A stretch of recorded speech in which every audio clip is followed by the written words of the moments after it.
los grupos como tales a veces no se autoidentifican como queer. No obstante, dentro de sus identidades, a ver, el concepto de lo queer de alguna manera refleja un poco esta lógica de lo abyecto, ¿no? De esto de lo desechable. Yo lo tomo como desechable porque las sociedades del tercer mundo somos desechables de alguna manera, y retomo este término. Entonces, todo aquello que no entra dentro de las lógicas normales o normativas. Entonces, en esa medida, lo queer como enunciado no da mayor significancia a las identidades en su diario cotidiano político. No obstante, desde el punto de vista conceptual que trae lo queer como lo abyecto, como estas identidades en cruces, como estas otras miradas, desde allí, en cambio, sí retoman y se posesionan. Es una cuestión de término. Por ejemplo, en Ecuador, cuando decíamos, no, queer no vamos a meter, pero eso no quiere decir que no seamos, de alguna forma, sino que esas identidades, ese término como tal, tiene una significancia de poder, porque viene del norte, porque es una palabra inglesa, porque no nos dice mucho, nos dice más maricón, nos dice más la lesbiana, nos dice más otros términos de identificación. Y en esa medida, analizo o intento analizar en esta doble dimensión la cuestión de las identidades. No sé si... Quería hacer una reflexión. Yo soy inmigrante, latino, colombiana, de Bogotá, que tú usualmente aquí llegas y realmente tratas de buscar espacios de socialización, pero nunca, o sea, tú dices, yo, en mi sentido común, yo prefiero socializarme con gente española, que mal que bien, son un poco más abiertos, entre comillas, que con la gente latina como así. O sea, las organizaciones estas de colombianos, de ecuatorianos, son un poco agresivas con personas como yo, que soy una chica transexual, y la ven, quieren ya meterla en la cama. Entonces realmente no te ven como un objeto, no te ven como una mujer como mujer, sino que te ven como un objeto de deseo.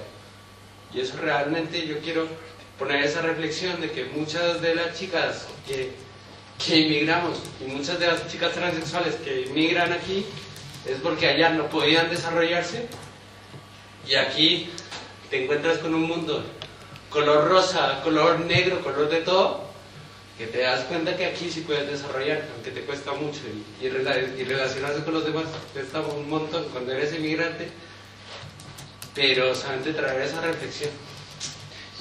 Yo hay una cosa que decir, que en relación a lo que dijo antes Carmen, del hogar y del imperialismo gay, algo así has dicho, sí. ¿Vale? Que también es una práctica poscolonial el hecho de idealizar el norte como el hogar de los derechos LGTBs y pensar que el sur es como lo pasado, lo que no es moderno, donde me agreden, y yo voy al norte porque allí me realizo, allí me opero, allí me socializo, y muchas veces esa lógica binaria también es mentira, porque es también a veces caer un poco en la patologización de lo que es el norte y lo que es el sur. El norte con el país de los derechos LGTBs, no, me voy a Europa, que allí me opero, pues no, aquí vienen muchas chicas latinas, las putean, les pegan, las humillan aquí y allá. O sea, que muchas veces caer en ese discurso es un poco idealizar al norte como la panacea, el hogar LGTB, que muchas veces es lo que se vende, y como es el hogar LGTB, yo me voy a América Latina a exportar mis políticas LGTBs, mi estructuración LGTB y mis derechos LGTBs.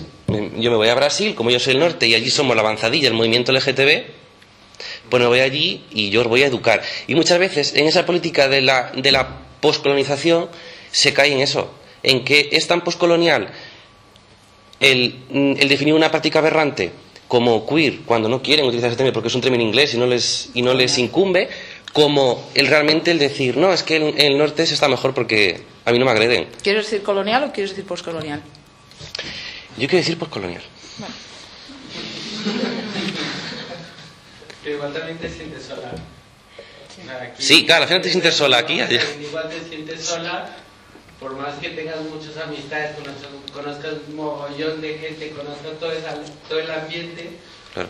sea, todas las chicas Bollito las conozca yo, sí, puede que las conozca a casi todas, pero igual te sientes más sola que la una. De todas maneras, el ejemplo funciona también incluso cuando sacamos el elemento de la migración, es decir, la idea de retorno a un hogar, cómo se convierte en algunos temas en tabú. Estoy pensando, por ejemplo, en la violencia de las parejas del mismo sexo, o la violencia donde una de las personas es trans en sus relaciones de pareja, de amantes, lo que sea, ¿no? Yo creo que en conversaciones con Carmen ha salido, ¿no? en otros lugares, ¿no? La idea de, nos imaginamos esa idea de sí, un lugar idílico, ¿no? Donde las cosas malas están fuera porque la homofobia está situada en otro sitio, que es mucho más fácil señalable, todos sabemos, ¿no? Todos los lugares más conservadores de la sociedad, y eso no pasa en el interior de tu casa, ¿no? Eso no pasa con tu familia de elección, etcétera, etcétera. O sea que igualmente en la idea del hogar, de la diáspora, de lo colonial, sin tener que ir a recurrir al ejemplo de que alguien migra, ¿no? Desde el norte, del sur al norte, ¿no? Que hay también procesos migratorios que se suceden de las periferias a los centros de las ciudades, de unas ciudades más pequeñas, otras más grandes, ¿no? Como tú comentabas en algún otro lugar, ¿no, Carmen? Creo que por si quieres, te estoy enredando porque no sales de esto.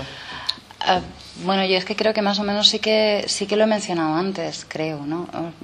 Básicamente sí que, o sea, tampoco sé muy bien cómo engancharlo con el comentario que has planteado, no sé cómo enganchar los dos comentarios, pero sí que es verdad que probablemente hay una idealización, como planteaba, de esa idea de hogar o esas expectativas de una resolución de alguna manera satisfactoria, feliz, una resolución feliz, podríamos decir, una resolución feliz de ese origen o de ese espacio del hogar, ya sea en un espacio como de llegada o esa promesa de retorno, ¿no?